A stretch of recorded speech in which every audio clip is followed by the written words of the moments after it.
Border Management Authority Commissioner Dr. Michael Masiapato is hosting a press conference in Pretoria to report on its first quarter of the 2025-2026 financial year. Let's listen in. With full compliance to the South African import conditions.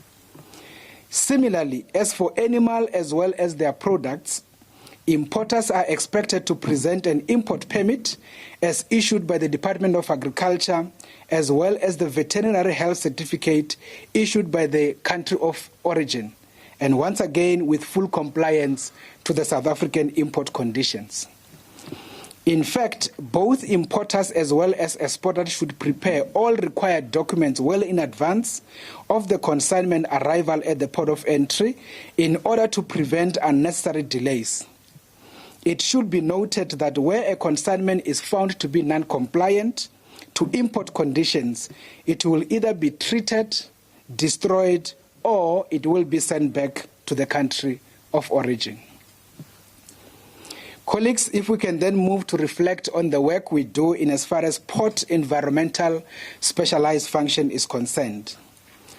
In this quarter, our environmental biosecurity specialist processed a total of 1,223 consignments under the Convention of International Trade in Endangered Species of Wild Fauna and Flora, commonly known as the CITES, through our top 15 commercial ports of entry.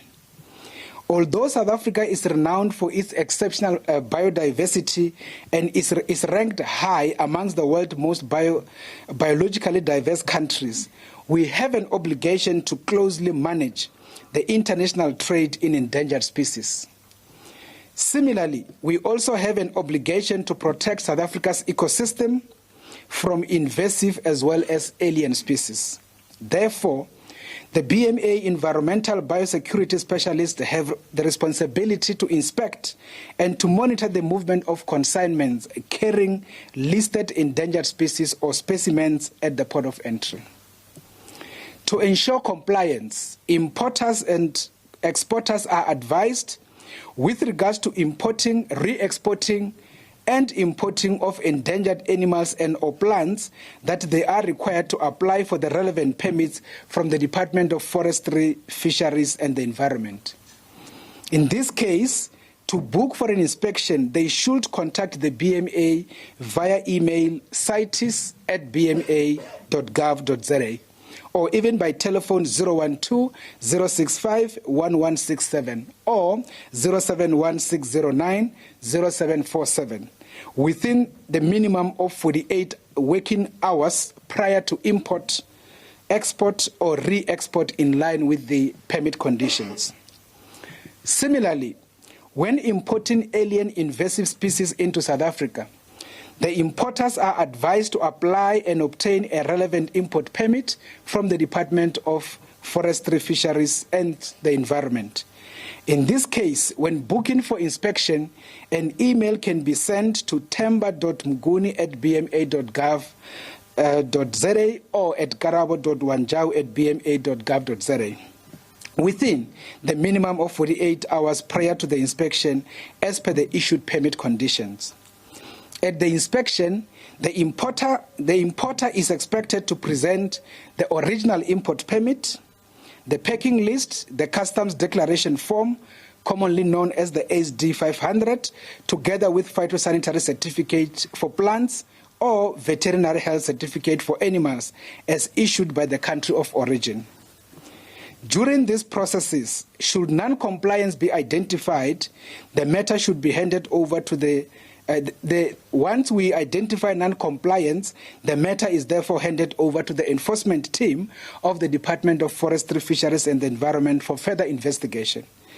Should there be a need for an appeal in relation to the identified non-compliance, such appeal should be directed to the Department of Forestry, Fisheries and the Environment. If we can then move, colleagues, to reflect on the work relating to port health specialized functions. Even during this period, that is the 1st of April 2025 to the 30th of June 2025, our port health specialists continue to screen travelers who entered the country for communicable diseases as they were entering the Republic. In this regard, about 42 travelers were refused entry due to public health risks that had been identified. About 24 suspected malaria cases were referred to public health facilities for further processing.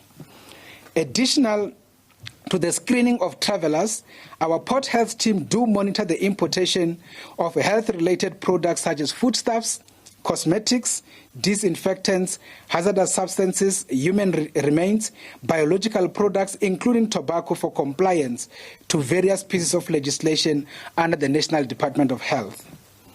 Our port health specialists serve as the first line of defense against health risks associated with cross-border movement of people, conveyances, baggage, cargo, shipments, and other imported consignments. This is critical for preventing the entry of contaminated or unsafe food products that could pose a serious health risk to the country.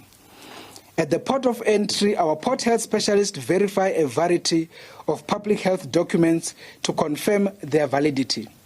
These include Ship Sanitation Control Certificate, Maritime Declaration of Health, Aircraft General Declaration, including yellow fever vaccination certificate. All this is done in order to maintain international health standards and prevent the introduction and the spread of communicable diseases through land, maritime, and air travel. Regarding the movement of human remains, our port health specialists have in this quarter processed a total of 986 permits of the movement of mortal remains, of which 44 of those were bodies that were imported into South Africa, while 942 were bodies that were exported out of South Africa. In this regard, all requests for the exportation permit for the movement of human remains must be submitted to the National Department of Health to the email humanremainspermits@health.gov.za. To this end, it should be noted that no permit shall be issued at the port of entry regarding the movement of human remains. In relation to cremated human remains, people should note that no import or export permit is required.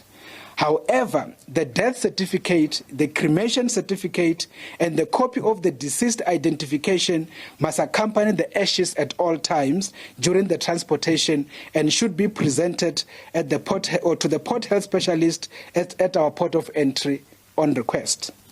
Additionally, travelers in possession of cremated human remains are reminded that such ashes should be contained in a sealed airtight container and placed within an urn or a vase. Further, travelers should also note that the importation of any medicine or scheduled substances, whether for personal, commercial, or emergency use, is strictly regulated. Therefore, no person is permitted to import such substances to the Republic of South Africa except through formal import processes as regulated by the licensing issued by the South African Health Product Regulatory Authority, which is acronymed as SAPRA.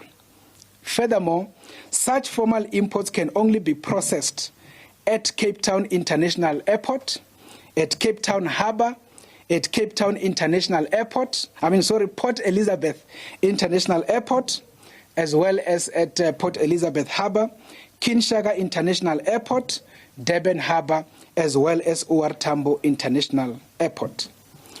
Now, the designation of only these 7 ports for handling this kind of consignment remains critical for maintaining public health and preventing the possible entry of counterfeit or unregistered medicines and substances into the national supply chain. Travelers entering or departing from South Africa are further reminded that with regards to the carrying of personal medicine during traveling, a quantity not exceeding 1 month's supply is allowed.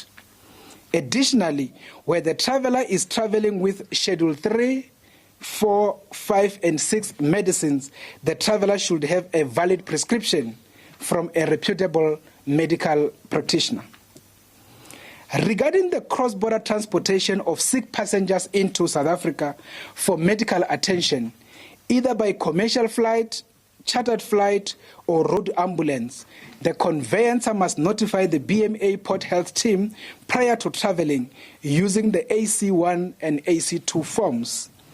The notification should be accompanied by the medical report, the acceptance letter from receiving doctor or hospital, identity document or a passport, including medical visa issued by the South African High Commission or Embassy, where applicable. In this regard, all applications should be sent to an email, lanseriapoe@bma.gov.za.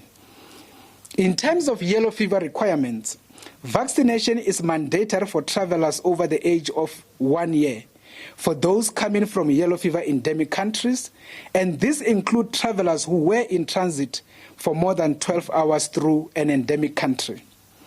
At the port of entry, failure to produce a valid yellow fever vaccination certification would lead to refusal of entry or quarantine for a period not longer than 6 days, except for travelers over the age of 60.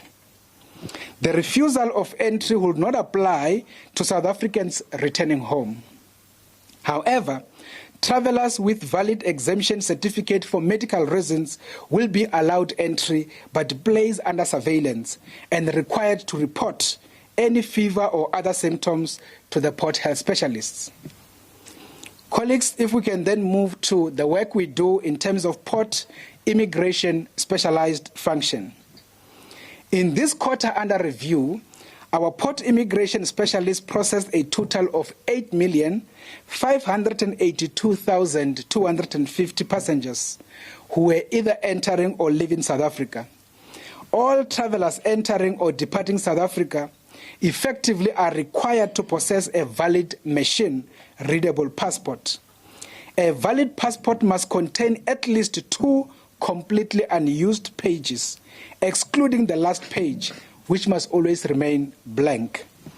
If a passport has no free pages left, it is considered as full and will not be accepted for entry and may not be used for any further travel.